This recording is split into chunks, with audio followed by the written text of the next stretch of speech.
Halo para mahasiswa dan mahasiswi sekalian dimanapun kalian berada. Di segmen kali ini saya ingin merekomendasikan 5 judul skripsi khusus bagi prodi administrasi publik atau administrasi negara, dan di channel ini sudah beberapa kali saya merekomendasikan 5 judul skripsi khusus bagi teman-teman di prodi administrasi publik ataupun administrasi negara. Tetapi spesial di segmen kali ini karena saya ingin merekomendasikan judul itu bukan hanya pada berhenti di rumusan masalah gitu ya, tetapi juga bagaimana kira-kira landasan teori yang relevan dengan masing-masing judul ini, dan juga metode apa yang tepat untuk digunakan. Sehingga nanti 5 judul skripsi ini akan dibagikan menjadi 5 part. Mari kita bahas satu persatu. Judul yang pertama,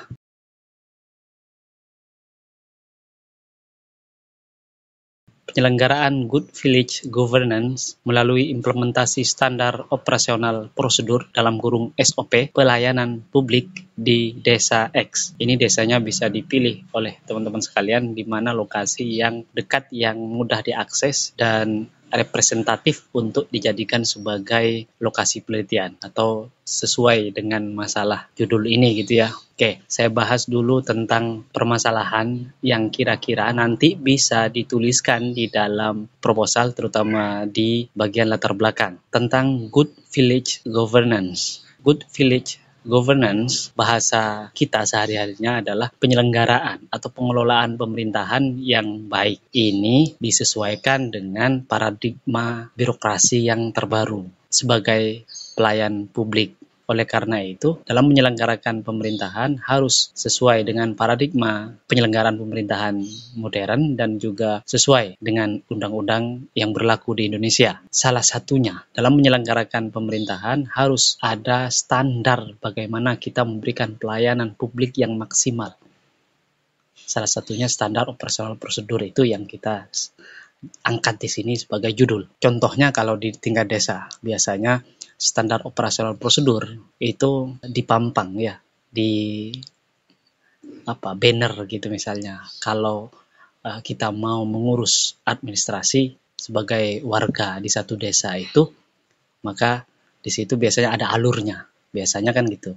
Datanya apa yang harus dikumpulkan di situ kan. Kalau data-datanya sudah lengkap, maka harus melalui apa sampai dengan penyelesaiannya gitu ya. Jadi itu salah satu penyelenggaraan pemerintahan yang baik yang tampak oleh kita. Ini standar yang sangat-sangat dasar dalam penyelenggaraan Good Village Governance itu.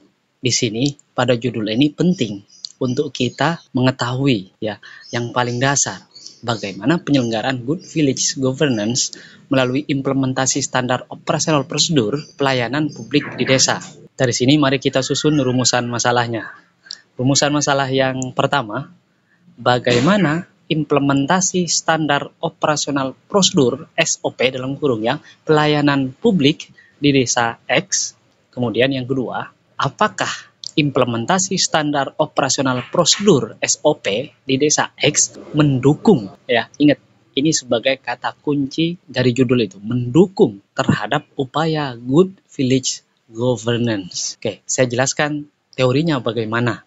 Kalau kita ngacu ke atas misalnya, itu banyak, tetapi saya mau peras nih menjadi 3. Yang pertama itu tentang transparansi, kemudian tentang akuntabilitas, kemudian tentang partisipasi masyarakat. Yang pertama ini tentang transparansi, berkaitan langsung dengan bagaimana standar operasional prosedur itu dijalankan di tingkat pemerintah. Tadi saya sempat sebutkan bahwa di situ ada informasi, misalkan melalui banner. Di banner itu masyarakat diberikan informasi, transparansi bagaimana alurnya. Di situ masyarakat bisa mendapatkan informasi, bisa juga melalui website, sehingga masyarakat tidak perlu datang ke kantor desa atau kantor kelurahan untuk mengetahui bagaimana prosedurnya, karena di situ sudah terpampang di website misalnya.